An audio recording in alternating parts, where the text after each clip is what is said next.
লোকে, সমাজের লোকে বলবে দেখো দেখো নবী আর তার স্ত্রী চরিত্রহীন। তাই আল্লাহ পাক রব্বুল আলামিন চরিত্রহীনা বানাননি নূহ আলাইহিস সালামের বিবিকে, লূত আলাইহিস সালামের বিবিকে, যদিও কাফের।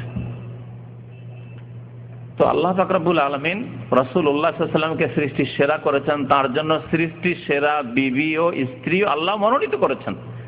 ভালো মানুষের বিবি ভালো। এই যে 16টি আয়াত আল্লাহ পাক রব্বুল আলামিন অবতীর্ণ করেছেন মা আয়েশা রাদিয়াল্লাহু তাআলা আনহা সম্পর্কে, তার প্রথম আয়াত হচ্ছে সূরা নূরের আয়াত নম্বর 11। এই 11 থেকে শুরু করে আয়াত নম্বর 26 পর্যন্ত এই আয়াতগুলি সবগুলি নাযিল হয়েছে মা আয়েশা রাদিয়াল্লাহু তাআলা আনহার শানে।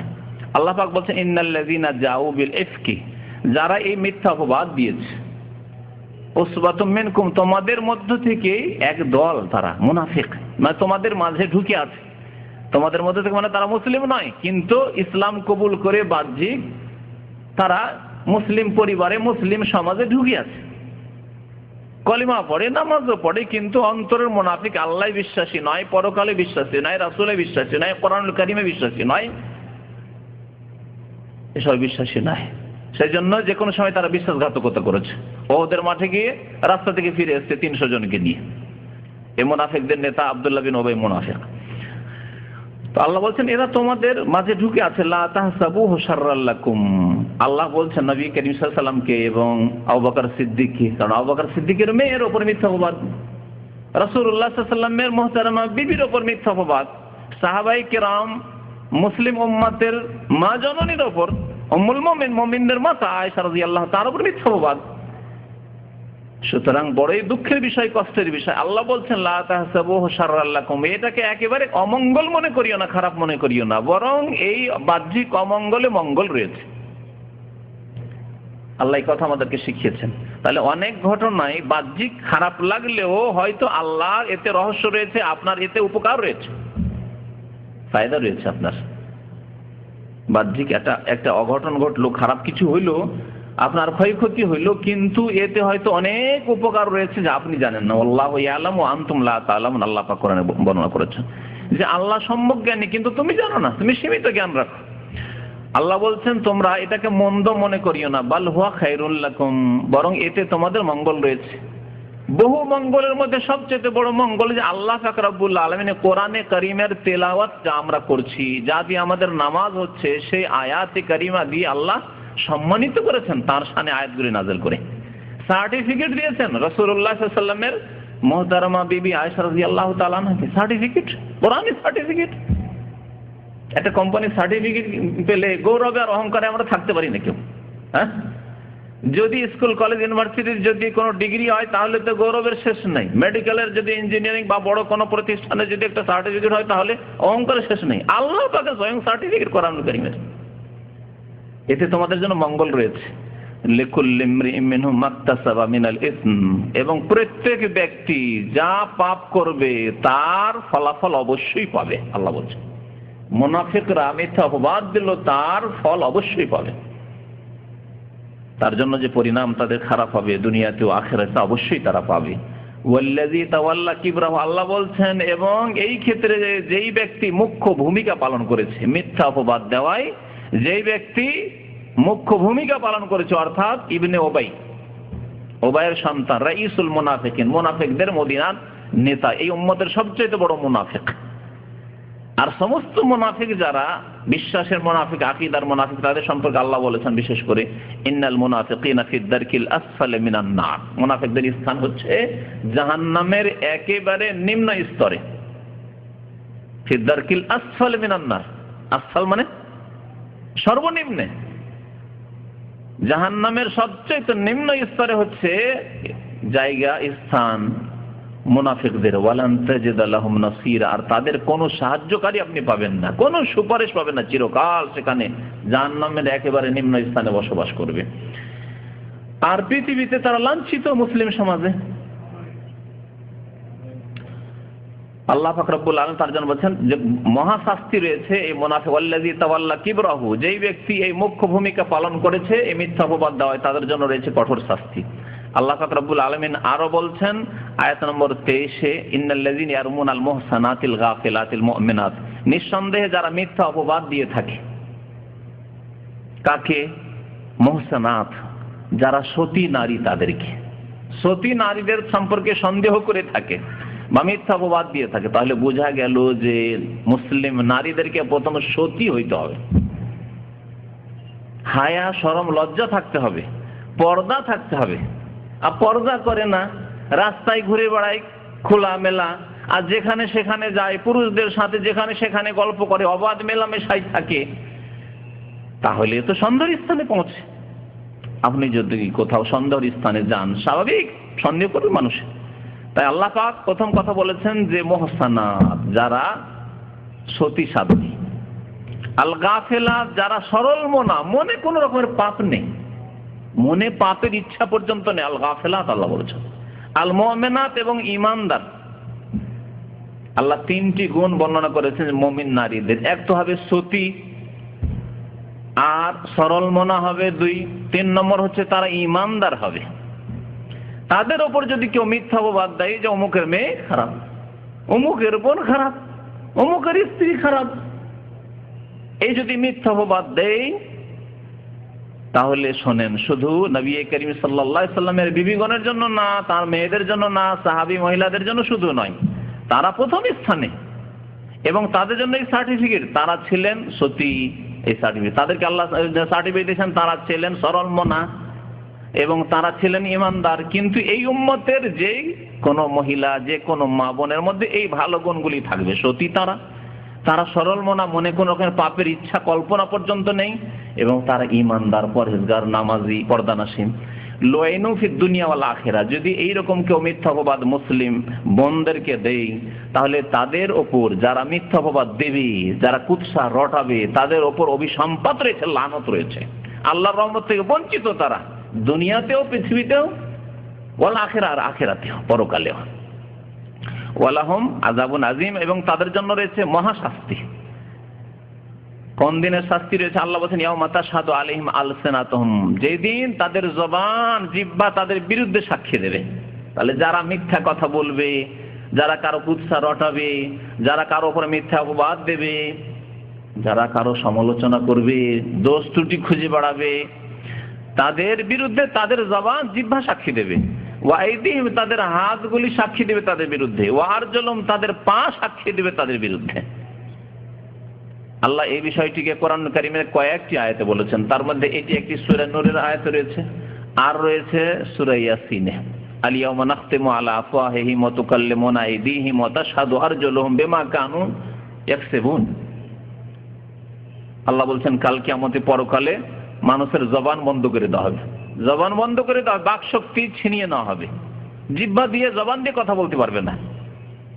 ওয়াতুকাল্লিমুনা আইদিহিম, আমার সামনে কথা বলবে তাদের হাতগুলি, তাদের বিরুদ্ধে, পাপীদের বিরুদ্ধে বলবে, অন্যায়কারীদের বিরুদ্ধে বলবে, বেনামাজের বিরুদ্ধে বলবে, যারা ব্যভিচার করেছে তাদের বিরুদ্ধে বলবে, যারা মিথ্যা অপবাদ দিয়েছে তাদের বিরুদ্ধে বলবে।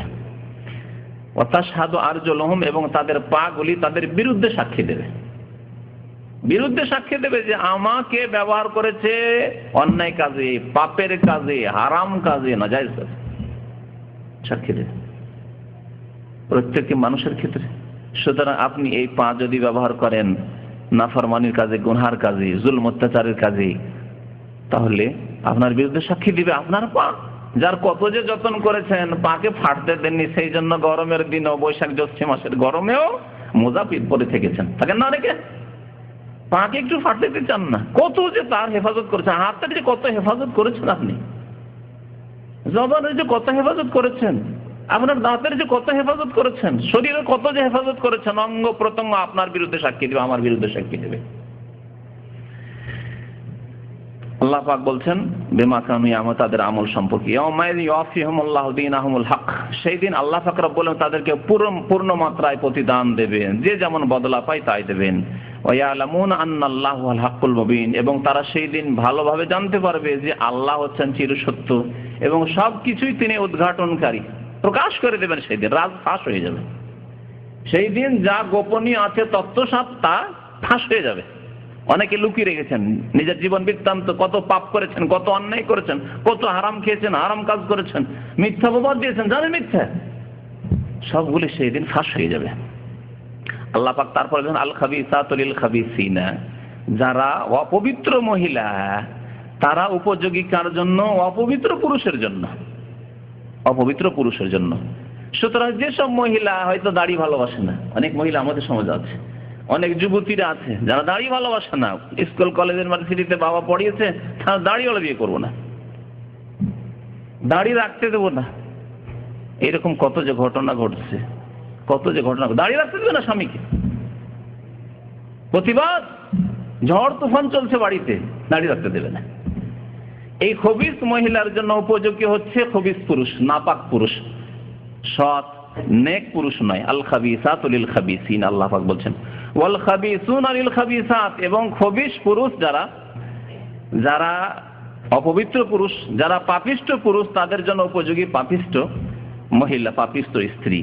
ওয়াত-তাইয়্যিবাতু লিত-তাইয়্যিবিনা, এবং পাক পবিত্র যারা, সৎ বা সতী মহিলা যারা, তাদের জন্য রয়েছে সৎ পুরুষ, এবং সতী মহিলাদের জন্য রয়েছে সৎ পুরুষ, আর সৎ পুরুষদের জন্য রয়েছে সতী মহিলা। আল্লাহ পাক রব্বুল তারপরে মা আয়েশা রাদিয়াল্লাহু তাআলা আনহা সম্পর্কে বলছেন। তাহলে রাসূলুল্লাহ সাল্লাল্লাহু আলাইহি সাল্লাম যখন জাওজা মুহতারামা হয়েছেন মা আয়েশা রাদিয়াল্লাহু তাআলা আনহা, এবং রাসূলুল্লাহ সাল্লাল্লাহু আলাইহি ওয়াসাল্লাম সমস্ত পবিত্র ব্যক্তির শীর্ষস্থানীয় পবিত্র। আল্লাহ পাক যার পবিত্রতার কথা ঘোষণা শুধুই করেননি, বলেছেন তিনি পবিত্রকারীও।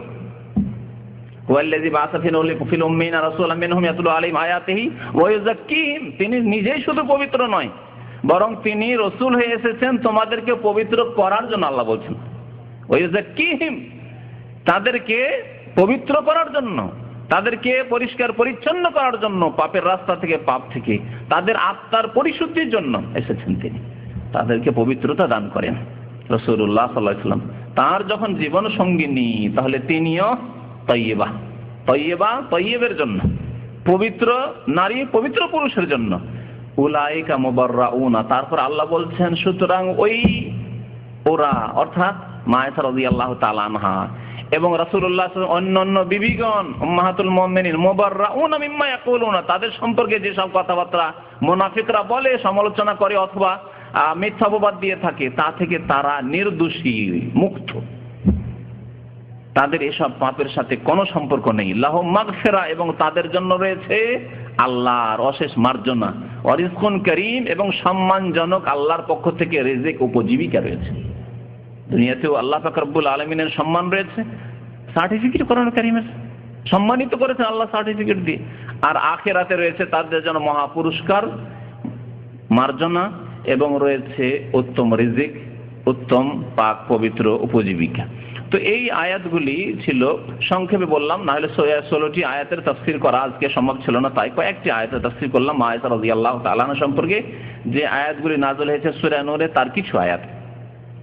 মা আয়েশা রাদিয়াল্লাহু তাআলা আনহার এই এক ঘটনায়, যে ঘটনা ঘটেছিল, সেখানে একবার হার হারিয়েছিল। মা আয়েশা রাদিয়াল্লাহু তাআলা আনহা হার হারাবার ঘটনা রয়েছে। একটি ঘটনা রয়েছে যে হার হারিয়ে গেল, আর হার খুঁজতে গিয়ে তিনি থেকে গেলেন, আর সাথী সঙ্গীরা ছেড়ে দিয়ে চলে এসেছে, খেয়াল করেনি।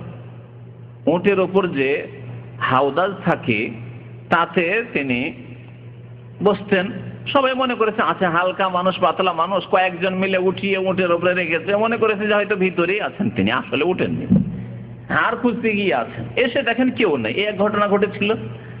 আর সেই ঘটনায় হার তিনি পাননি, হার খুঁজতে গিয়ে দেরি হয়, আর এসে দেখেন কেউ নেই, সেখানে তিনি শুয়ে পড়লেন, আর ঘুম চলে এসছে। পরে সেখান থেকে এক সাহাবী রাদিয়াল্লাহু তাআলা আনহু সফওয়ান বিন মুআত্তালকে দায়িত্ব দেওয়া হয়েছিল যে তুমি শেষে দেখে আসবে কারো কোনো কিছু ছুটে গেল নাকি, এসব খোঁজ খবর নিয়ে আসবে। তিনি এসেছিলেন, তার উটের পিঠে উঠিয়ে নিয়ে এসেছিলেন, তিনি হেঁটে উটের রশি ধরে হাঁটছিলেন, আর মা আয়েশা রাদিয়াল্লাহু তাআলা আনহাকে উটের পিঠে সে হাওদাতে চাপিয়ে নিয়ে এসেছিলেন। একটি ঘটনা ঘটেছিল, সেখানে হার পাওয়া যায়নি। আর একটি ঘটনা ঘটেছিল, যাতেও হয়েছিল বরকত এই উম্মতের জন্য, মা আয়েশা রাদিয়াল্লাহু তাআলা আনহার এই ঘটনা। সেই ঘটনাতে হার হারিয়েছিল, কিন্তু খুঁজতে খুঁজতে খুঁজতে হার পাওয়া যায় না, পাওয়া যায় না। নবী করিম সাল্লাল্লাহু আলাইহি ওয়াসাল্লাম নিরাশ হয়ে যাওয়ার পরে বললেন যে কাজ করো, চলো, হার আর পাওয়া যাবে না, চলো। যেমনই মা আয়েশা রাদিয়াল্লাহু তাআলা যে উটের উপর বসে সওয়ার করছিলেন, সে উটটা বসে গেছে, হারটা পড়েছে, আর ওই হারের উপর বসে গেছে, ওই হারের উপরে বসে গেছে উট।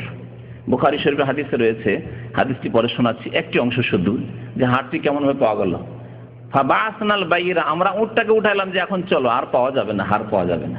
ফাওয়াজাদনাল ইকদা তাহতাহু, দেখছি যে হাড় নিচে পড়ে আছে আর উট ওর উপরে বসে গেছে। উটের নিচে হাড় পড়ে আছে, তাও কার হাড়? মা আয়েশা রাদিয়াল্লাহু তাআলা আনহা, রাসূলুল্লাহ সাল্লাল্লাহু আলাইহি ওয়াসাল্লামের সবচেয়ে প্রিয়তমা বিবির হাড়, তাও খোঁজ পাচ্ছেন না রাসূলুল্লাহ সাল্লাল্লাহু আলাইহি ওয়াসাল্লাম পর্যন্ত।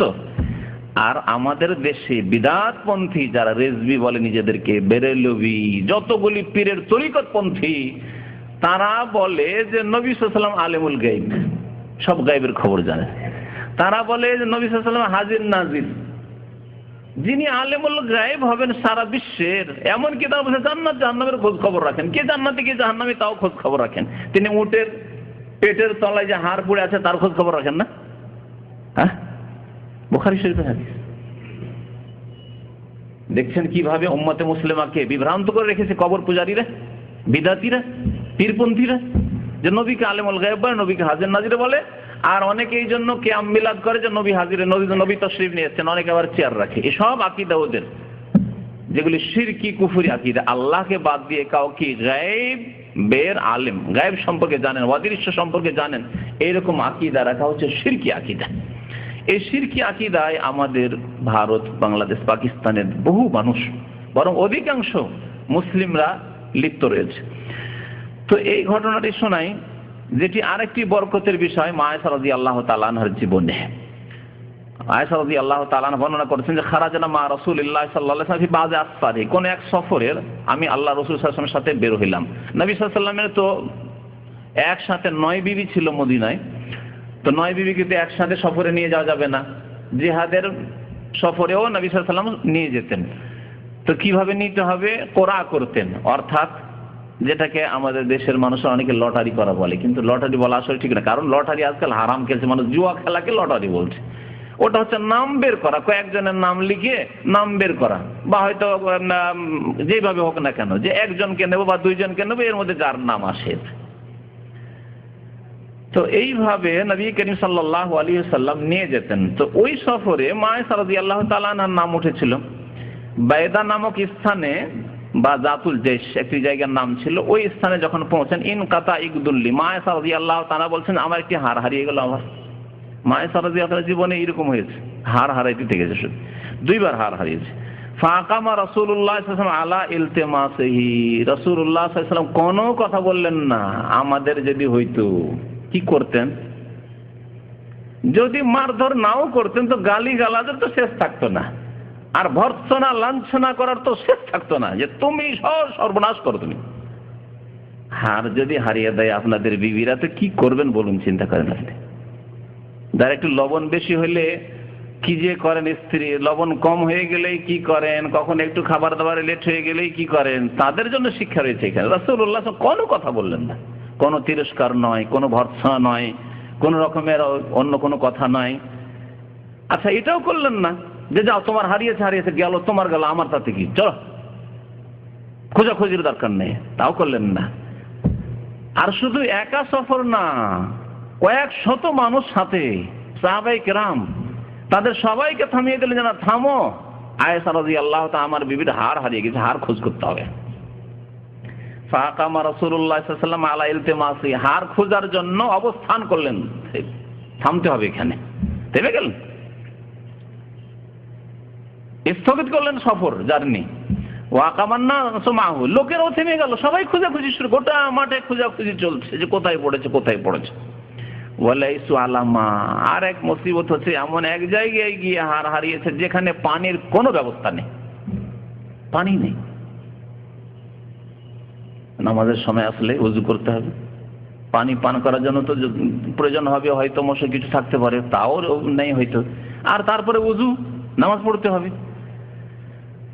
ফাতান নাস ইলা আবু বকর সিদ্দিকের লোকেরা এসে বলল যে আবু বকর সিদ্দিকের কাছে, যে ফাতাউল আলা তারা মা সানাত আয়েশা, দেখছেন আপনার মেয়ের জন্য আমাদের কি অবস্থা হইল, আপনার মেয়ের হাড় হারাইলো, আর এমন এক জায়গায় রাসূলুল্লাহ আমাদেরকে থামিয়ে দিলেন, আর আমরা থেমে গেলাম, থামতেই হলো, আর পানি নেই, উযু করবো কিসে, কারো গোসলের প্রয়োজন রয়েছে যদি ফরজে কি করবে, আর আল্লাহ জানে কি হবে নামাজের এই অবস্থা।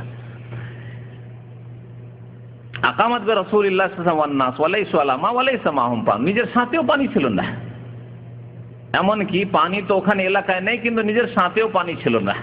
এখানে আরেকটি মাসলা বলি, অনেকেই মক্কা থেকে যখন সফর করে ফিরে আসেন, যাওয়ার সময় তো না হয় পানি নেই, হয়তো খালি হাতে গেছেন, তাই না? আসার সময় প্রায় লোকের কাছে মক্কা থেকে যারা ফিরে জমজমের পানি থাকে। এমন এক সফরের মাসলা আমার কাছে ফতোয়া এসেছে যে যেই সফরে কিছু হুজুর ধরনের লোকেরা ছিল, কিছু মৌলভী সাহেবের ধরনের লোকেরা ছিল, আর পানি জমজম সবার ভর্তি আছে, গেলেন না। আর আল কাসিমের রাস্তা, আজকাল যে নতুন রাস্তা হয়েছে, এখন তো একটা পেট্রোল পাম্প হয়েছে, দীর্ঘ 500 কিলোমিটার পর্যন্ত কোনো মদিনা থেকে নিয়ে 400-500 কিলোমিটার কোনো পেট্রোল পাম্প নেই, পানির ব্যবস্থা নেই। আসলে নামাজ পড়তে হবে। মদিনা থেকে বেরিয়েছেন আপনার জুমার নামাজের পরে, নামাজ পড়তে গিয়ে সবাই তেমন করে নামাজ পড়ছে, পানিতে বাস ভর্তি জমজমের পানিতে, আর সবাই কি করছে? তায়াম্মুম করে নামাজ পড়ছে। তাতে মূর্খ আছে, শিক্ষিত আছে, হুজুরও আছে, অনেকে আছে।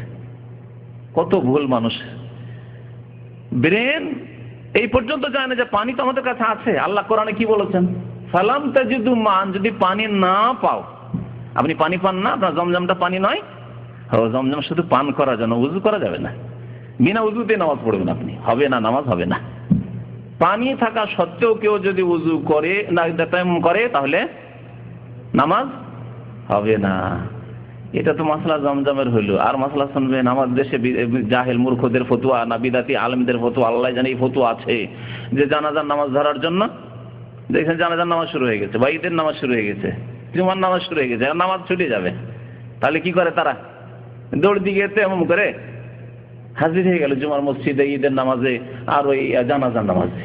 এই ফতোয়া আছে আমাদের মার্কেটে, উপমহাদেশে এইরকম ফতোয়া চালু আছে, ভুল ফতোয়া। চলবে না। জানাজার নামাজ ছুটে যাক, জুমার নামাজ ছুটে যাক, ঈদের নামাজ ছুটে যাক, কিন্তু আপনি তেমন করে, অথচ পানি আছে, তাড়াতাড়ি তেমন করে গিয়ে জামাতটা ধরে নেবেন, হবে না নামাজ। গত জুমাতে কিছু লোক করেছে এই ফতোয়া এসেছে, সেই জন্য আরো সতর্ক করলাম। গত জুমায় শ্রীকর জামে মসজিদে এরকম কাজ করেছে কিছু লোক। দেখছে যে জামাত তো শেষ হতে যাচ্ছে, দৌড় দিয়ে উজু নেই, আর দৌড় দিয়ে উঠেছে ঘুম থেকে, কোন রকম তেমন করে গিয়ে হাজির, নামাজে লেগে গেছে। হবে না নামাজ। আপনার জোহরও হইল না, আর জুমাও হইল না, কোনোটাই হইল না।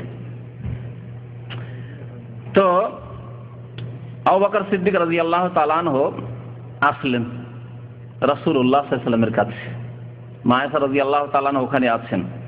বলছেন ফাজা আবু বকর, নিজের মেয়েকে তিরস্কার করার জন্য, শাসন করার জন্য। তুমি কি করেছো এরকম? মেয়েকে শাসন করবেন, এর দ্বারা বোঝা গেল যে সাবালিকা মেয়ে হলো, বাবাকে এখতিয়ার আছে, স্বাধীনতা আছে, মেয়েকে শাসন করতে পারে। আবু বকর সিদ্দিক রাদিয়াল্লাহু তাআলা রাসূলুল্লাহ সাল্লাল্লাহু আলাইহি ওয়াসাল্লাম স্বামীর সামনে মেয়ের হয়তো বিয়ে দিয়ে দিয়েছেন, আর তারপরে দেখছেন মেয়ের মধ্যে কোনো ত্রুটি দেখা গেছে, জামাইয়ের সামনে শাসন করতে পারবেন আপনি? এই না যে মেয়ের বিয়ে দিয়ে দিচ্ছে, না তো বিক্রি করে দিচ্ছে, আমার কোনো এখতিয়ার আছে। অনেকে এরকম বলে আমাদের দেশে, না। রাসূলুল্লাহ সাল্লাল্লাহু আলাইহি সাল্লামের কাছে মা আয়েশা রাদিয়াল্লাহু তাআলা আছেন, বুখারী শরীফের হাদিস।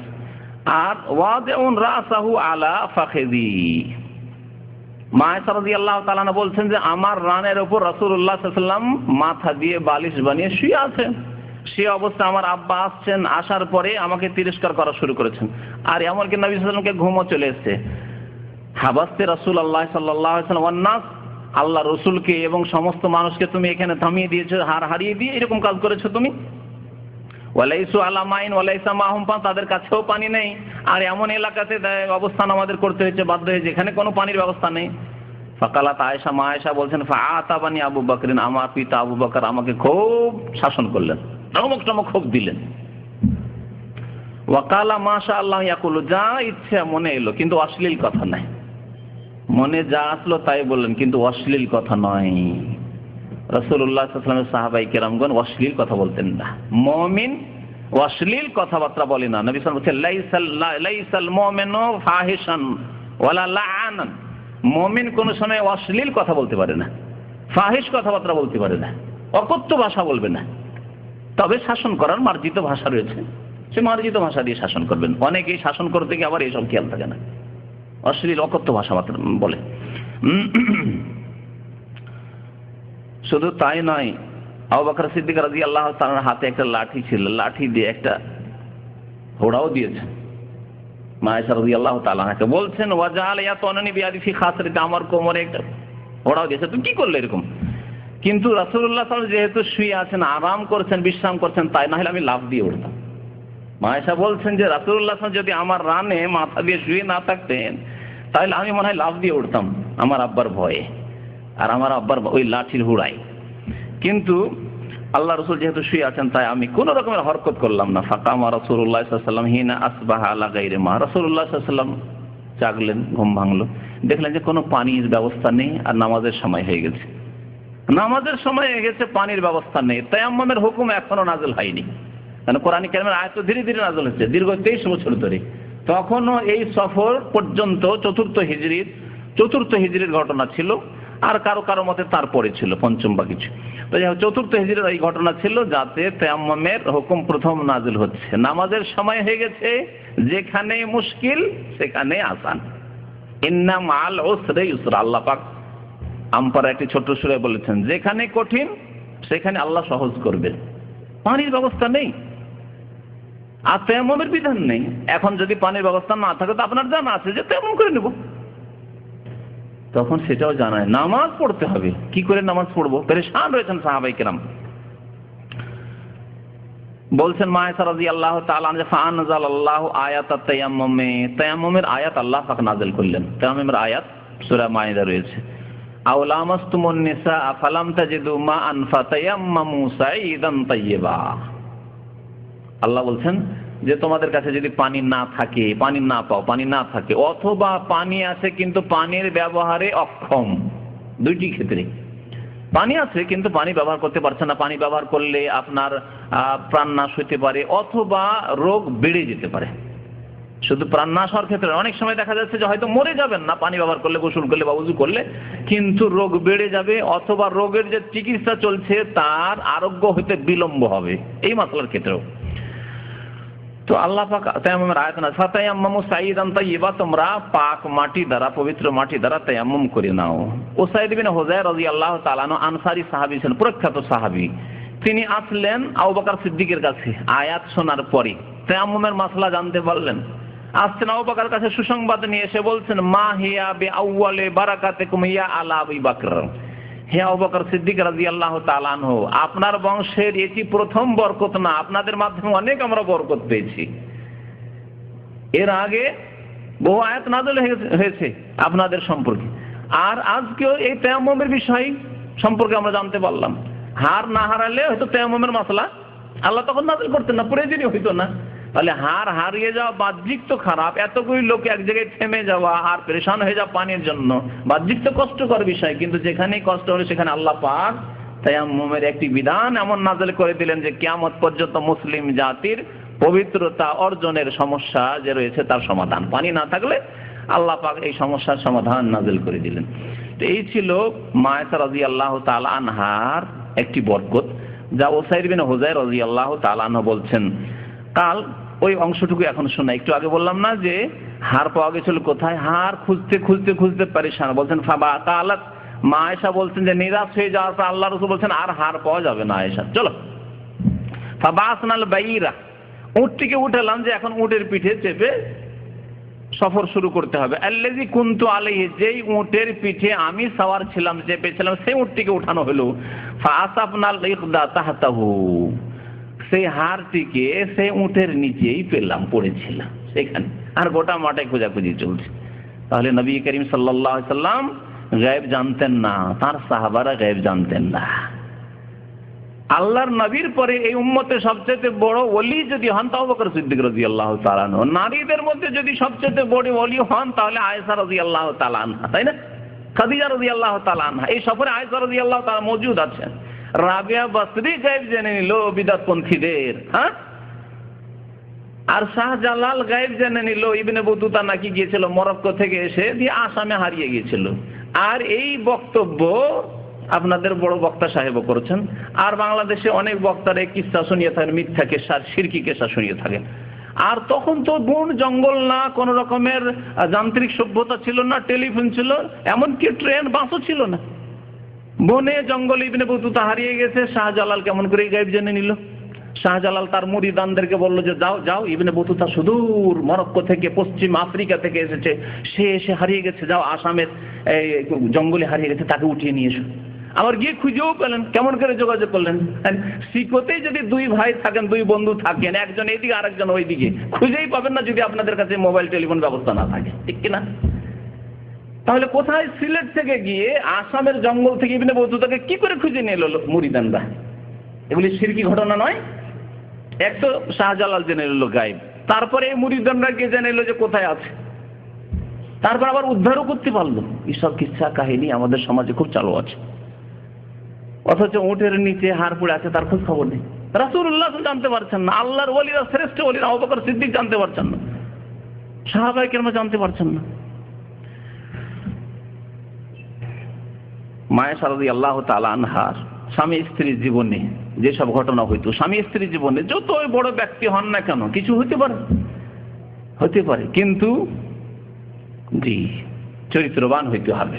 স্ত্রীর কাছে আপনাকে আদর্শ হইতে হবে, এবং আপনার স্ত্রীকে আপনার কাছে আদর্শ হইতে হবে। মা বোনদেরকে আদর্শ হইতে হবে স্বামীদের কাছে, এবং স্বামীদেরকে, পুরুষদেরকে ও স্ত্রীদের কাছেও আদর্শ হইতে হবে। একবার নোমান বিন বাসির রাদিয়াল্লাহু তাআলা আনহু ঘটনা শুনে বর্ণনা করছেন যে আবু বকর সিদ্দিক রাদিয়াল্লাহু তাআলা আনহু একবার জামাইয়ের বাড়িতে, অর্থাৎ রাসূলুল্লাহ সাল্লাল্লাহু আলাইহি ওয়াসাল্লামের বাড়িতে এসেছেন, এসে অনুমতি নিচ্ছেন। ইয়াস্তাযিনু আলান নবী সাল্লাল্লাহু আলাইহি ওয়াসাল্লাম, কি বোঝা গেল? অনুমতি নিচ্ছেন মানে তাহলে জামাইয়ের বাড়িতে আসলে অনুমতি নিয়ে ঢুকতে হবে, এমন নয় যে আমার তো মেয়ের বাড়ি, মেয়ে আর জামাইয়ের বাড়ি ঢুকে গেলেন।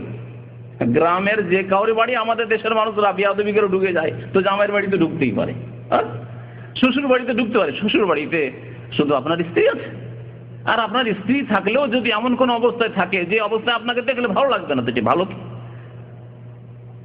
সুতরাং যে কোনো বাড়িতে ঢুকলে অনুমতি নিতে হবে। এমনকি রাসূলুল্লাহ সাল্লাল্লাহু আলাইহি ওয়াসাল্লাম বলেছেন, যদি তোমার মা শুধু আছে, বুড়ি মা আছে, তারপরে অনুমতি নাও, আল্লাহ অনুমতি নেওয়ার বিধান সূরা নূরে উল্লেখ করেছেন, লা তাদখুলু বুয়ুতান গায়রা বুয়ুতিকুম হাত্তা তাস্তানিসু ওয়া তুসাল্লিমু আলা আহলিহা, অনুমতি নাও, তারপরে প্রবেশ করো, সালাম দাও, জানতে পারো যে কি আছে, সতর্ক হয়ে যাক। হতে পারে এমন অবস্থা আছে যেটা তাকেও ভালো লাগবে না, কোনো মানুষ ওই সময় আসলে, আর যে আসছে তাকেও ভালো লাগবে না হয়তো। তো আবু বকর সিদ্দিক রাদিয়াল্লাহু তাআলা আনহু অনুমতি নিচ্ছেন, আজকে বিরক্ত করছেন। ফাসামিআ আয়েশা ওয়াহিয়া রাফিআতুন সাওতাহা আলা রাসূলিল্লাহ সাল্লাল্লাহু আলাইহি ওয়াসাল্লাম, অনুমতি নিয়ে যেমনই ঢুকছেন, দেখছেন যে রাসূলুল্লাহ সাল্লাল্লাহু আলাইহি ওয়াসাল্লামের সামনে মা আয়েশা রাদিয়াল্লাহু তাআলা আনহা একটু চিল্লে কথা বলছেন, চিৎকার করে উচ্চ আওয়াজে কথা বলছেন, মানে স্বামীর সাথে। রাসূলুল্লাহ সাল্লাল্লাহু আলাইহি ওয়াসাল্লাম এই দিক দিয়ে যদি দেখেন যে আল্লাহ রাসূলের সামনে কেউ যদি কথা বলে উচ্চস্বর, তাহলে ঈমান নষ্টের ভয় আছে। কিন্তু স্বামী স্ত্রীর জীবনে হতে পারে কখনো উচ্চস্বরে স্ত্রী কথা বলছে, কখনো আপনি বলছেন হয়তো। তাহলে দাম্পত্য জীবনে যদি শান্তিতে বসবাস করতে হয়, একজন যখন একটু উচ্চস্বরে কথা বলে, চিল্লে কথা বলে, আরেকজনকে ঠান্ডা হয়ে যেতে হয়, এটা জ্ঞানীদের কাজ। আপনার স্ত্রী যদি একটু চিল্লে কথা বলে, ওই সময় যদি আপনি আরেকটু গরম হয়ে যান, তো মহা মুশকিল আছে। তাহলে তো জানেন, দেশি তালাক তো জানেন, একসাথে তালাক একসাথে 3 তালাক গেল, মুশকিল। আর স্ত্রী যখন একটু চিল্লে কথা বলেছে, আপনি একটু ঠান্ডা হয়ে যান। আর যখন বোনদেরকে বলবো যে যখন আপনার স্বামী যখন একটু গরম হয়ে গেছে, আপনি ঠান্ডা হয়ে যান, চুপ হয়ে যান, কোনো উত্তর দিয়েন না, তাহলে কোনোদিন ঝামেলা হবে না, অশান্তি সৃষ্টি হবে না। এরকম গুণ সৃষ্টি করতে হবে আমাদেরকে। তো আয়েশা রাদিয়াল্লাহু তাআলা আনহা একটু চিল্লে কথা বলছেন রাসূলুল্লাহ সাল্লাল্লাহু আলাইহি ওয়াসাল্লাম সামনে। ফাআযানা লাহু, রাসূলুল্লাহ অনুমতি দিলেন, ঢুকছেন। ফাদাখালা ফাকাল ইয়া ইবনাত উম্মে রুমান, এই উম্মে রুমানের মেয়ে, যেহেতু অসন্তুষ্ট হয়েছেন, আল্লাহ রাসূলের সামনে তুমি এরকম কথাবার্তা বলছো, তাই নিজের মেয়ে বলছেন না, উম্মে রুমান মানে মায়ের দিকে করে, আমরা বলি না অনেক সময়, স্ত্রীকে বলছেন যদি খারাপ ছেলে, এটা তোমার, আমার নয়, এটা তোমার ছেলে। এটা এই উম্মে রুমানের এর মায়ের নাম, আয়েশা রাদিয়াল্লাহু তাআলা আনহার মায়ের নাম হচ্ছে উম্মে রুমান। উম্মে রুমানের মেয়ে, তুমি কি করো? আতারফাইনা সাওতাকি আলা রাসূলিল্লাহ সাল্লাল্লাহু আলাইহি ওয়াসাল্লাম, আল্লাহ রাসূলের সামনে তুমি এত চিল্লে চেঁচিয়ে চিৎকার করে কথা বলছো। এমন কি মনে হচ্ছে যে আবু বকর সিদ্দিক রাদিয়াল্লাহু তাআলা আনহু মেয়েকে মারতে যাচ্ছেন, ধমক দিয়ে মারতে যাচ্ছেন। নবী করিম সাল্লাল্লাহু আলাইহি ওয়াসাল্লাম থামিয়ে দিলেন, না না না না না। নবী করিম সাল্লাল্লাহু আলাইহি ওয়াসাল্লামের সামনে চিল্লাচ্ছেন কে? আয়েশা রাদিয়াল্লাহু তাআলা। আমি এদের নবী করিম সাল্লাল্লাহু আলাইহি ওয়াসাল্লাম আবু বকর সিদ্দিক রাদিয়াল্লাহু তাআলা আনহুকে। ফালাম্মা খারাজ আবু বকর, একটু পরে বসে কথাবার্তা বলে আবু বকর সিদ্দিক রাদিয়াল্লাহু তাআলা আনহু যখন চলে যাচ্ছেন, তখন নবী করিম সাল্লাল্লাহু আলাইহি সাল্লাম আয়েশা রাদিয়াল্লাহু তাআলা আনহার সাথে রসিকতা করছেন, বলছেন যে দেখো আজকে কি অবস্থা হইতো তোমার, আমি না থাকলে তোমাকে মার দিত, আর আমি যদি চুপ হয়ে যেতাম তবুও মার দিত তোমাকে তোমার আব্বা। তা আজকে তো তোমাকে আমি বাঁচালাম আর তুমি আমার উপর চিল্লাচ্ছ। আল্লাহ তারাই না আন্নি কাদ হুলতু বাইনার রাজুলি ওয়া বাইনাকি, তুমি দেখতে পেলে না যে তোমাকে আমি তো সামলাইলাম তোমার আব্বাকে, নাহলে তোমাকে মার দিত। কাল সুম্মা আবু বকর, একটু পরে আবার আবু বকর রাদিয়াল্লাহু তাআলা আনহু এসেছেন। ফাস্তাজানা আলী, কিছুক্ষণ হয়েছে আবু বকর রাদিয়াল্লাহু আবার এসেছেন, অনুমতি চাইলেন, ভিতরে আসলেন, আসতে অনুমতি দেওয়া হলো। ফাওয়াজাদু ইউদাহিকা, তারপরে একটু আগের রাগারাগি চলছিল আর এখন হাসাহাসি চলছে। ফাজান আলা, অনুমতি দিলেন আর বললেন যে বসেন। ফাকালা আবু বকর রাদিয়াল্লাহু তাআলা বলছেন, ইয়া রাসূলুল্লাহ, আল্লাহর রাসূল, আশরিকানি ফি সিলমিকুমা কামা আশরাকতুমানি ফি হারবিকুমা। একটু আগে আপনারা ঝগড়া করছিলেন, তখন তো শরীক হয়ে গেলেন, আমি আমার মেয়েকে ধমক দিচ্ছিলাম তা আপনি বাধা দিলেন, তাহলে এখন আপনারা দুইজনে খুব খুশি ফুর্তি করছেন, তা আমাকেও তার সাথে একটু অংশ দেন, আমিও আপনাদের সাথে খুশি করি। কিসের খুশি আপনাদের? এতে দেখা যায় যে শ্বশুরের সম্পর্ক জামাইয়ের সাথে মেয়ের সাথে কেমন, এটা বুঝতে পারা যায়। আমাদের দেশের অনেক মানুষরা এত লজ্জায় থাকে শ্বশুর সামনে আবার বিবির সাথে কথা বলা। গ্রামে গঞ্জে এইরকম পরিবেশ আছে। বা স্বামীর সাথে কথা বলবে মেয়ে, স্বামীর সাথে কথা বলবে আবার বাবার সামনে, তো না, প্রয়োজনীয় কথাবার্তা এবং তারপরে বসে একসাথে কথাবার্তা, এগুলি নবী করিম সাল্লাল্লাহু আলাইহি সাল্লামের সুন্নাত দ্বারা প্রমাণিত। এছাড়াও বহু ঘটনা রয়েছে, আলী রাদিয়াল্লাহু তাআলা আনহু ঘটনা রয়েছে, আলী এবং ফাতিমা রাদিয়াল্লাহু তাআলা আনহু তারা একই বিছানায় থাকতেন, একই ঘরে থাকতেন, রাসূলুল্লাহ সাল্লাল্লাহু আলাইহি ওয়াসাল্লাম অনুমতি নিয়ে সেখানে ঢুকে যেতেন এবং বসে তাদের সাথে কথা বলতেন, তাদের বিছানায় বসে। মা আয়েশা রাদিয়াল্লাহু তাআলা আনহা সম্পর্কে আরেকটি দিক রয়েছে, যে সম্পর্কে গত আলোচনায় এক ভাই প্রশ্ন করেছিলেন। সেটা হচ্ছে যে তিনি সফর করেছিলেন ইরাকের, বাসরার সফর করেছিলেন, এবং সেখানে দুঃখজনক হলেও সত্য যে যুদ্ধের ঘটনা ঘটেছিল। যুদ্ধের ঘটনা ঘটেছিল, যে যুদ্ধের নাম হচ্ছে জামালের যুদ্ধ। জামাল মানে হচ্ছে উট, উটের যুদ্ধ। উটের যুদ্ধ, এই যুদ্ধকে এই জন্যই বলা হয় যে যেই উটের পিঠে মা আয়েশা রাদিয়াল্লাহু তাআলা আনহা চেপেছিলেন, সেই উটের পাকে কেটে দেওয়া হয়েছিল।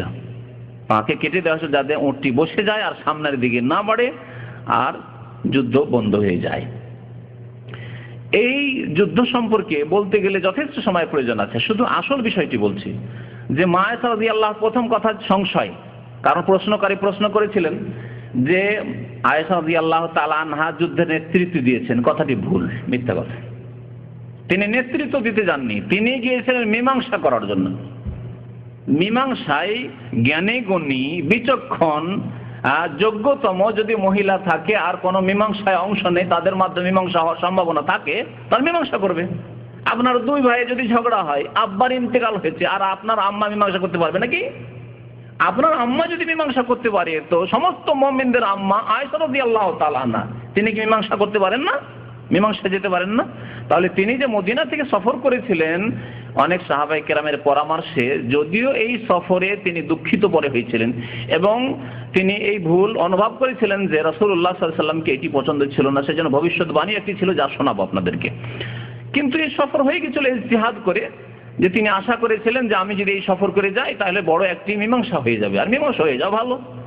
দুইজনে বা দুই দলে যদি কোনো দ্বন্দ্ব থাকে আর তাদের যদি মীমাংসা করে দিতে পারে, বড় নেকির কাজ। আল্লাহ পাক এর প্রশংসা করেছেন। নবী করিম সাল্লাল্লাহু আলাইহি ওয়াসাল্লাম নামাজের ইমামতি ছেড়ে মীমাংসা করতে গেছেন অন্য এক গোত্রের যে ঝগড়া হয়েছিল, দ্বন্দ্ব লড়াই হয়েছিল তাতে।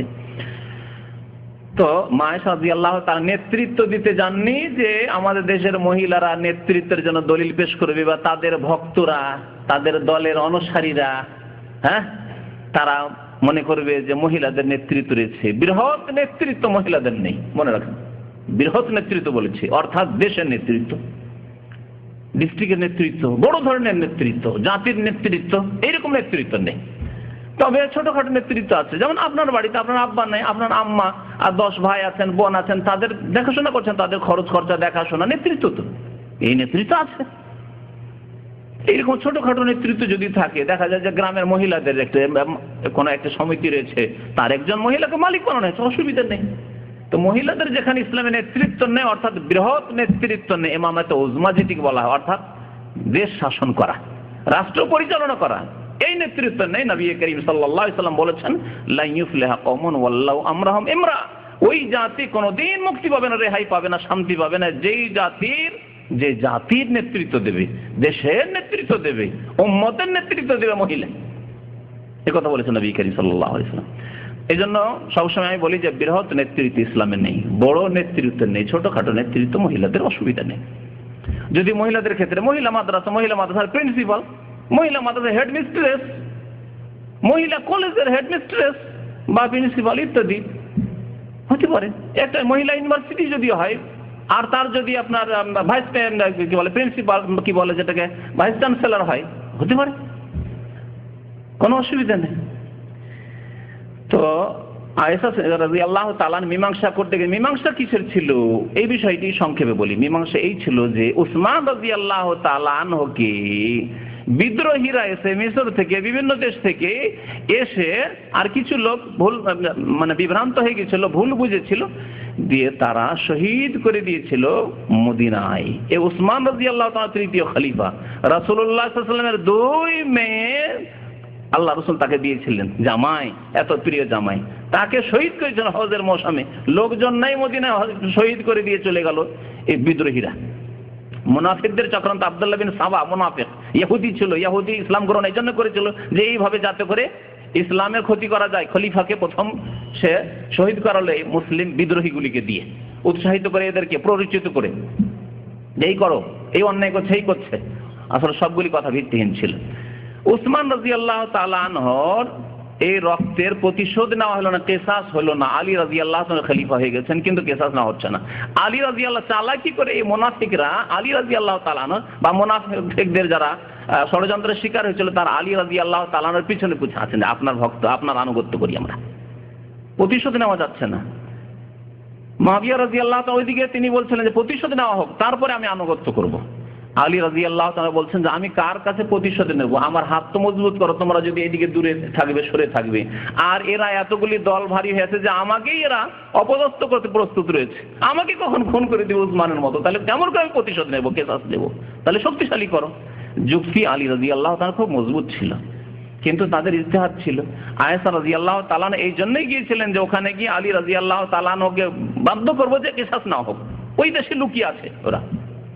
কিন্তু একজন দুজন নতা, অনেকে রয়েছে, এদের মধ্যে কে খুন করতে ঢুকেছিল ঘরে উসমান রাদিয়াল্লাহু তাআলা, তাকে চিহ্নিত করতে হবে, এইসব ব্যাপার সবার ছিল। এই ছিল সমস্যাটি। তো আয়েশা রাদিয়াল্লাহু তাআলা আনহাকে অনেকে পরামর্শ দিয়েছিলেন সাহাবায়ে কেরামরা যে আপনি গেলে মনে হয় মীমাংসা হয়ে যাবে, আর উসমান রাদিয়াল্লাহু তাআলা আনহুকে খুন করলো যারা খুনি, তাদের শাস্তি হয়ে যাবে, কিসাস হয়ে যাবে, এটা একটা বড় ইসলামের খেদমত হয়ে যাবে। তো তিনি গিয়েছিলেন, কিন্তু নবী করিম সাল্লাল্লাহু আলাইহি ওয়াসাল্লামের একটি ভবিষ্যৎবাণী ছিল, এই ভবিষ্যৎবাণী আপনাদেরকে শোনাই। বলছেন লাম্মা আকবালাত আয়েশা তো বালাগাত মিয়াহা বানি আমির, আমের গোত্রের এলাকা যেখানে তারা বসবাস করত, এই এলাকায় যখন আয়েশা রাদিয়াল্লাহু তাআলা আনহা ইরাকের সফর করছিলেন তখন পৌঁছলেন। এই এলাকাটি ছিল আজকাল সৌদি আরবের এই যে নাইরিয়ার একটু আগে, নাইরিয়া গারিয়া হাফরুল বাতেন, এই রাস্তা দিয়ে তিনি সফর করে যাচ্ছিলেন। ওই এলাকায় এই বংশটি বসবাস করত। হঠাৎ করে রাতের অন্ধকারে নাবাহাতিল কেলাবো, কুকুর ঘেউ ঘেউ করছে, কুকুরের আওয়াজ শুনলেন আয়েশা রাদিয়াল্লাহু তাআলা, রাতের অন্ধকারে কুকুরের আওয়াজ, চমকে উঠলেন, কুকুরের আওয়াজ কেন? মনে পড়ে গেছে যে নবী করিম সাল্লাল্লাহু আলাইহি ওয়াসাল্লাম কোন এককালে অনেক আগে রাসূলুল্লাহ সাল্লাল্লাহু আলাইহি ওয়াসাল্লামের জীবদ্দশায় তিনি বলেছিলেন যে আয়েশা, এমন একটা সময় হবে যে তুমি কোথাও থাকবে, সেই সময় কুকুর ঘেউ ঘেউ করে উঠবে। ওই ঘটনা মনে হয়ে গেছে, হাই কি করলাম তাহলে। তো রাসূলুল্লাহ সাল্লাল্লাহু আলাইহি ওয়াসাল্লাম এমন কথা বলেছিলেন, কোথায় হবে তা জানা ছিল না, আজকে কুকুরের এই আওয়াজ শুনতে পেলাম। কালাত আইয়ু মাইন হাযা, জিজ্ঞাসা করেন আয়েশা রাদিয়াল্লাহু তাআলা আনহা যে এই যে পানি দেখছি, এই পানি কোন এলাকার পানি, কোন এলাকার লোকেরা, কোন গোত্র বাস করে? হচ্ছে মাউল হাওয়াব, এই জায়গাটির নাম হচ্ছে হাওয়াব, এবং এখানে আমের গোত্র বসবাস করে। আয়েশা রাদিয়াল্লাহু তাআলা আনহা বুঝতে পারলেন যে ভুল হয়ে গেছে, নবী সাল্লাল্লাহু আলাইহি ওয়াসাল্লামের ভবিষ্যৎবাণীর বাস্তবায়ন হয়ে গেছে। তিনি এই কথা আমাকে একবার বলেছিলেন, বললেন যে মা আজন্ননি ইল্লা আন্নি রাজিয়া, আমার ফিরে যাওয়ার মনে হচ্ছে, আমি আর যাব না, বাসরা যাব না, ইরাক যাব না, কুফা যাব না, আমি ফিরে যাই, মদিনা ফিরে, যেখান থেকে এসেছি সেখানে আমাকে ফিরিয়ে নিয়ে চলো। ফাকালা বাযু মান কানা মাহা, তার সাথে তালহা ছিলেন রাদিয়াল্লাহু তাআলা, জুবাইর ছিলেন, আব্দুল্লাহ বিন জুবাইর তার বোনের ছেলে। তারা বললেন যে না না চলেন, বাল তাকদামিন, সেখানে চলেন। ফায়ারাকিল মুসলিমুন, মুসলমানরা সেখানে দেখবে। ফায়ুসলিহুল্লাহু আযজা ওয়া জাল্লা যাতা বাইনহিম, আপোষে যে দ্বন্দ্ব সৃষ্টি হয়ে গেছে উসমান রাদিয়াল্লাহু তাআলার খুনের বিষয়টিকে নিয়ে, তাদের মধ্যে একটা মীমাংসা হয়ে যাবে। আপনাকে দেখলে লোকেরা মীমাংসা করে নেবে, এটা ওজন রয়েছে। নবী করিম সাল্লাল্লাহু আলাইহি ওয়াসাল্লামের জাওজা মুহতারামা তিনি এসেছেন এই মীমাংসার জন্য, সুতরাং লোকেরা সবাই সোজা হয়ে কেউ বিবাদ করবে না, মীমাংসা করে নেবে, সুতরাং আপনি চলুন। আগপিস করতে করতে আবার যেতেই লাগলেন।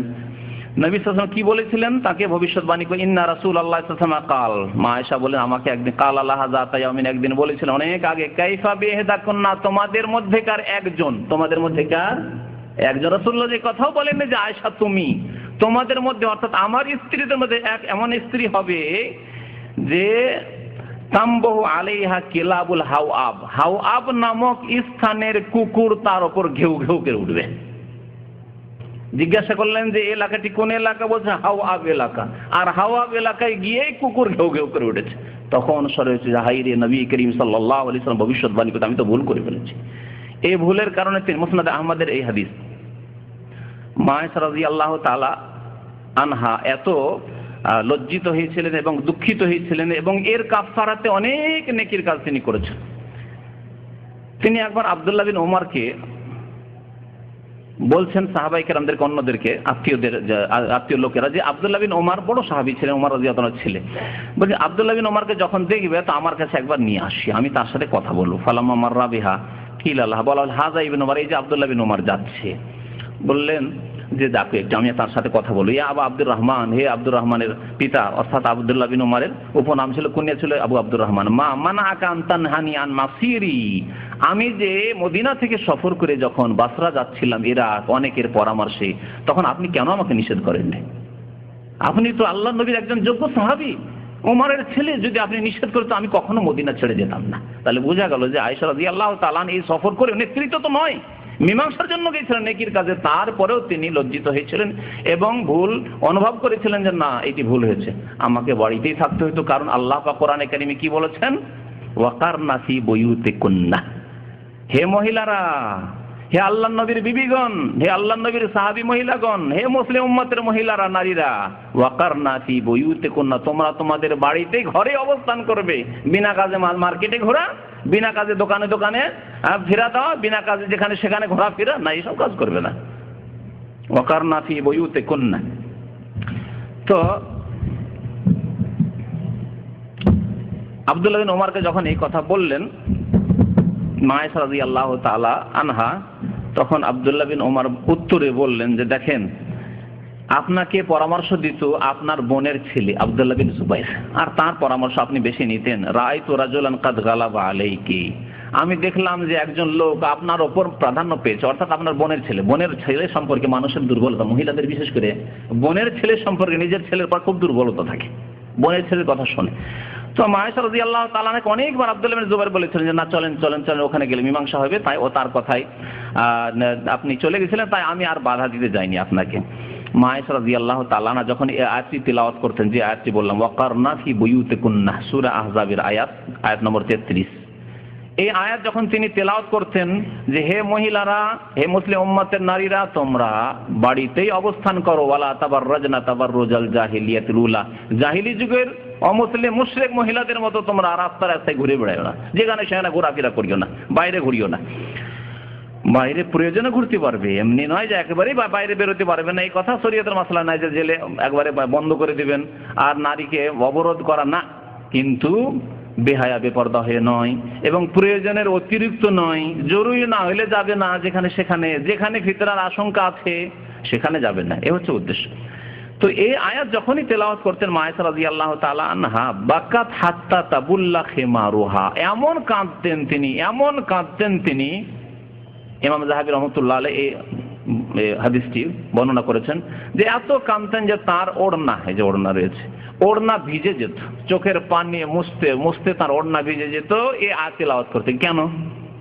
যে আল্লাহ বলেছেন তোমরা বাড়িতে অবস্থান করো, আর আমি কেন মদিনা ছেড়ে, আল্লাহর নবীর বাড়ি ছেড়ে কেন আমি গেলাম? মীমাংসা করার জন্যই বা কেন গেলাম? যে ওখানে গেলে মীমাংসা হবে আমার মাধ্যমে, আমাকে দেখলে লোকেরা মীমাংসা করবে, কেনই বা গেলাম? মীমাংসা হবে কি ওখানে যখন গেলেন মুনাফিক, যারা মুনাফিক, ওই যে আব্দুল্লাহ বিন সাবার দল, ওরা ঢুকে আছে আলী রাদিয়াল্লাহু তাআলা আনহুর সাথে, দেখছে যে আয়েশা রাদিয়াল্লাহু তাআলা চলে এসেছে, আর এদিকে আলী রাদিয়াল্লাহু তাআলা তো খুঁজছেন সুযোগ, যে সুযোগ পেলে এই যারা খুন করেছে উসমান রাদিয়াল্লাহু তাআলা তাদেরকে রক্তের বদলা অবশ্যই নেব।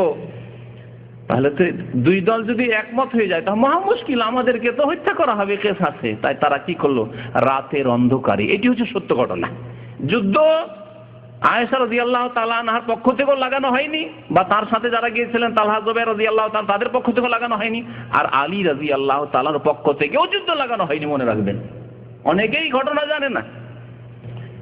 কি হয়েছিল, মুনাফিকরা রাতের অন্ধকারে দেখলো, বা খুনি এবং মুনাফিক সব, তারা দেখলো যে এখানে যদি এরা একমত হয়ে যায়, মুসলিম যদি একজোট হয়ে যায় তাহলে মুশকিল আছে।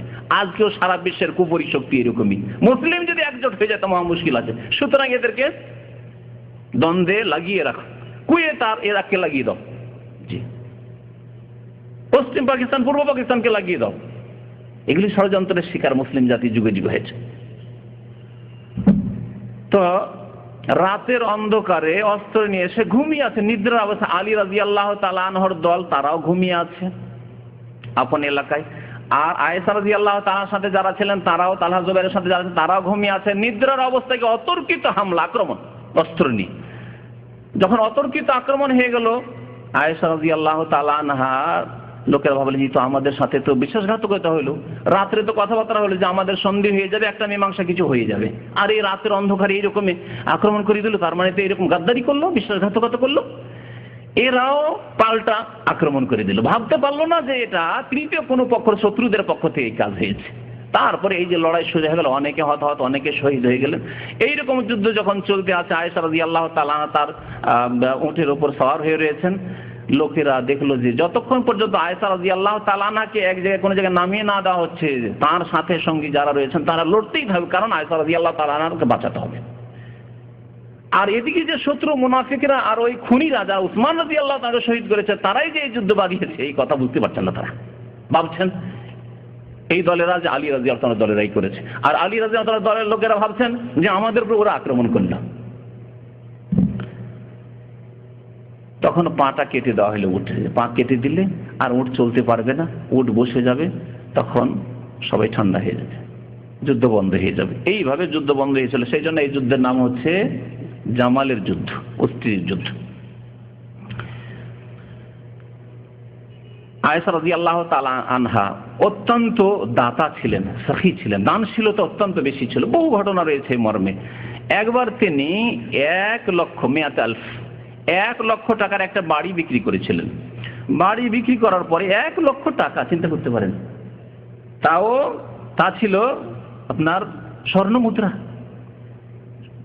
দান করতে করতে করতে সব দান করে দিলেন।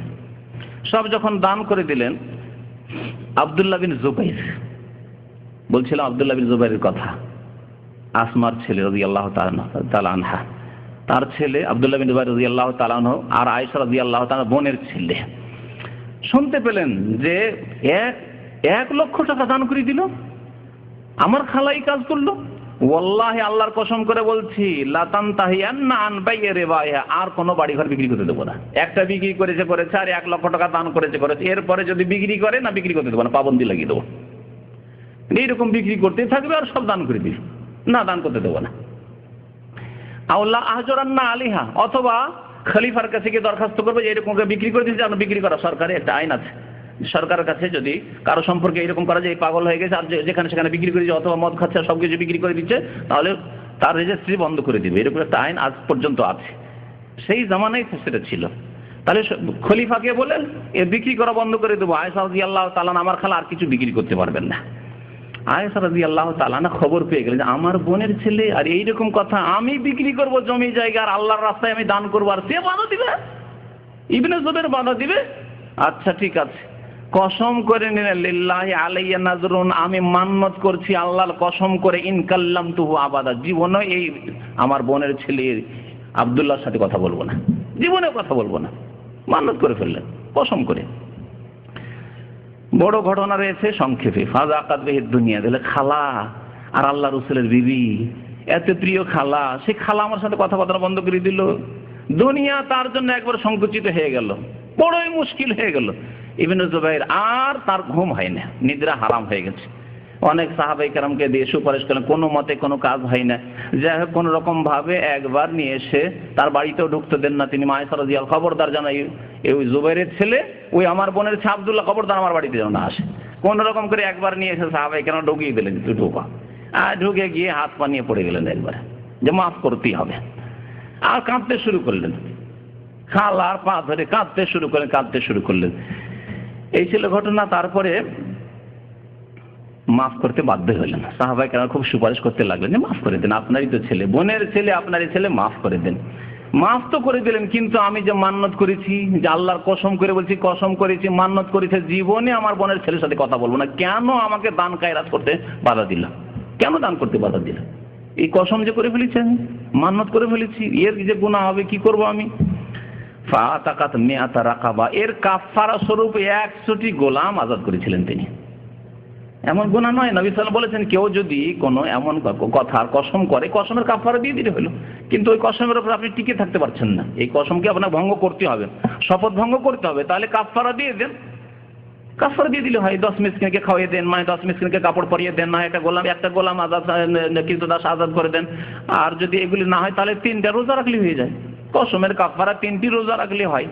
তাহলে 3টি রোজা মা আয়েশা রাদিয়াল্লাহু তাআলা আনহার জন্য যথেষ্ট ছিল কসম ভঙ্গ করার ক্ষেত্রে। কিন্তু তিনি করলেন কি? 100টি গোলাম, একটি গোলাম স্বাধীন করা নয়, 100টি গোলাম আজাদ করলেন কাফারা স্বরূপ। ওয়াকানা তাযকুরু নাযরাহার, যখনই তার মনে হইতো যে হায়রে আমি মান্নত করেছিলাম আর কসম করেছিলাম জীবনে কথা বলবো না, আমার বোনের ছেলের সাথে আর এর সাথে আমাকে কথা বলতে হয়েছে, ফাতাবকি, কাঁদতে শুরু করতেন তিনি। এত কাঁদতে শুরু করতে, হাত্তা তাবুল্লা দুমুহা খিমারহা, তা কাঁদতে কাঁদতে তার চোখের পানিতে ওড়না ভিজে যেত। বুখারী শরীফে এই হাদিস রয়েছে এবং মুসনাদ আহমদে এই হাদিস রয়েছে। এখন শুধু সময় শেষ হয়ে গেছে, আর বেশি না বলে তার ইন্তেকাল সম্পর্কে বলি। তার ইন্তেকাল কখন? বলছেন বর্ণনাকারী যে মা আয়েশা রাদিয়াল্লাহু তাআলা আনহার তাবেঈ বলছেন যে মা আয়েশা রাদিয়াল্লাহু তাআলা আনহা যেই রাত্রে ইন্তেকাল হয়, সেই রাত্রে যে বাকির কবরস্থান, যাকে আমাদের দেশের মানুষরা জান্নাতুল বাকি বলে, জান্নাতুল বাকি না, বাকির কবরস্থান, তো এই মদিনার কবরস্থান আলোকিত হয়ে গিয়েছিল এবং নারী পুরুষ অসংখ্য হাজির হয়েছিল তার জানাজায়। রাত্রে যখন ইন্তেকাল হয়ে গেল, সেই সময় তিনি ওসিয়ত করেছেন, ইন্তেকালের পূর্বে ওসিয়ত করেছিলেন যে রাত্রে যদি আমার ইন্তেকাল হয়ে যায়, আজকে অসুস্থ ছিলেন, তাহলে রাত্রে আমাকে দাফন করবে, দিন হতে দেবে না, দিন হতে দেবে না, যাতে কোনো মানুষ টের না পায় আমার, রাতে আমাকে দাফন করে দিবে। সেই সময় মদিনার যে গভর্নর ছিলেন খলিফার পক্ষ থেকে, তিনি ছিলেন মারওয়ান বিন হাকাম, এই উমাইয়া গোত্রের। মারওয়ান বিন হাকাম সফরে ছিলেন, উমরার সফরে ছিলেন। সুতরাং তার পরিবর্তে তখনকার জামানায় নিয়ম ছিল যে যিনি গভর্নর হতেন, যিনি নেতা হতেন শহরের বা দেশের, তিনি জানাজার নামাজ পড়াতেন। তো মারওয়ান যেহেতু গভর্নর ছিলেন আর তিনি সফরে, তখন আবু হুরায়রা রাদিয়াল্লাহু তাআলা আনহু তার জানাজার নামাজ পড়িয়েছিলেন বাকিতে। উরওয়া বিন জুবাইর রাদিয়াল্লাহু তাআলা আনহু, এই জুবাইর রাদিয়াল্লাহু তাআলার ছেলে, অর্থাৎ মা আয়েশা রাদিয়াল্লাহু তাআলার বোনের ছেলে, তিনি বলছেন দফিনাত আয়েশা তো লাইলান, আয়েশা রাদিয়াল্লাহু তাআলাকে রাত্রি দাফন করে দেওয়া হয়েছিল। তখন যে ইন্তেকাল যে তার হয়েছিল, তখন ছিল আপনার তার বয়স 63 বছর কয়েক মাস। আয়েশা রাদিয়াল্লাহু তাআলার বয়স ছিল 63 বছর এবং হিজরি ছিল 57 অথবা 58 হিজরি, দুটি মত রয়েছে এই ক্ষেত্রে, 57 হিজরি অথবা 58 হিজরি, অর্থাৎ রাসূলুল্লাহ সাল্লাল্লাহু আলাইহি সাল্লামের ইন্তেকালের প্রায় 47 বছর পরে, 47 বছর বা 48 বছর পরে মা আয়েশা রাদিয়াল্লাহু তাআলা আনহা এই দুনিয়া থেকে বিদায় নেন। এবং যেই রাতে তার ইন্তেকাল হয়, সেই রাতটি ছিল রমজান মাসের 17 তারিখ। রমজান মাসের 17 তারিখ বেতর নামাজ অর্থাৎ তাহাজ্জুদের নামাজের পরে শেষ রাতে তার ইন্তেকাল হয়। এবং তিনি সাথে সাথে ওসিয়ত করেছিলেন যে আমার সাথে সাথে যাতে দাফন করে দেয়, আমারাত আনতুদফানা মিন লাইলাতিহা, রাত্রে যাতে করে দাফন করে দেওয়া হয়। সমস্ত আনসার মুহাজিরিন সমস্ত হাজির হয়েছিলেন। আর এত লোক একসাথে কোনো সময় দেখা যায়নি। বর্ণনাকারী উরওয়া বিন জুবাইর রাদিয়াল্লাহু তাআলা বর্ণনা করেছেন, আমার খালা আয়েশা রাদিয়াল্লাহু তাআলা জানা যায় যত লোক হয়েছিল এত লোক কোনোদিন আমরা মদিনাতে দেখিনি। আওয়ালি অনেক দূরে, এখনো আওয়ালি বলে একটি মহল্লা মদিনায় রয়েছে, আওয়ালি কয়েক কিলোমিটার, প্রায় 3-4 কিলোমিটার দূরে মসজিদ নববী থেকে, সেখান থেকে লোকেরা এসেছিল তার জানা যায়, এবং বাকিতেই তাকে, বাকির কবরস্থানে তাকে দাফন করা হয়েছিল। ইন্না লিল্লাহি ওয়া ইন্না ইলাইহি রাজিউন। এবং প্রত্যেক মানুষকে এইভাবে দুনিয়াতে যারা এসেছে তাদেরকে আবার যেতে হবে, আর এটি হচ্ছে দুনিয়া, এর নাম হচ্ছে দুনিয়া। কামিয়াব ওই ব্যক্তি যেই ব্যক্তি দুনিয়াতে এসেছে এবং আসার পর এখান থেকে কিছু সম্বল নিয়ে যেতে পেরেছে, আর জান্নাত যে ব্যক্তি হাসিল করতে পেরেছে। আল্লাহ পাক ইরশাদ করেছেন, ফামান যুহজিহা আনিন নারি ওয়া উদখিলাল জান্নাতা ফাকাদ ফাজ। যেই ব্যক্তিকে জাহান্নাম থেকে বাঁচিয়ে দেওয়া হলো, আল্লাহ পাক জাহান্নাম থেকে বাঁচিয়ে দিলেন, ওয়া উদখিলাল জান্নাহ, এবং জান্নাতে যেতে পারলো, সেই ব্যক্তি তো আসল কামিয়াব। আমাল হায়াতুদ দুনিয়া ইল্লা মাতাউল গুরুর। দুনিয়ায় আপনি যতই বড় নেতৃত্ব পেয়ে যান না কেন, যত বড় মান মর্যাদা পেয়ে যান না কেন, যত বড় মান ইজ্জত সম্মান পেয়ে যান না কেন, আর যতই পয়সার আর গাড়ি বাড়ির মালিক হয়ে যান না কেন, আপনাকে একদিন যেতে হবে। কামিয়াব ওই ব্যক্তি যেই ব্যক্তি সেখানে আখেরাতে সফল কাম হতে পারবে, দুনিয়াতে কিছু পাথেয় নিয়ে যেতে পারবে, সম্বল নিয়ে যেতে পারবে। আল্লাহ যেন আমাদেরকে নেক আমলের তৌফিক দান করেন। আল্লাহ পাক রব্বুল আলামিন আমাদেরকে যেন নেক লোকদের অনুসরণ করার তৌফিক দান করেন। সৎ লোক সাহাবাই কেরাম সাহাবিয়াতের আদর্শ মোতাবেক আমাদের জীবন যাপনের জন্য তৌফিক দান করেন। আল্লাহ আমাদের অতীতের গুনাহ খাতা যেন মাফ করে দেন, আমাদের দুনিয়াতেও যেন সুখী করেন, আখেরাতেও যেন সুখী করেন, জাহান্নামের আযাব থেকে আমাদেরকে যেন উদ্ধার করেন। আমিন। সাল্লাল্লাহু আলা নবিয়িনা মুহাম্মদ ওয়া আলা আলিহি ওয়া সাহবিহি।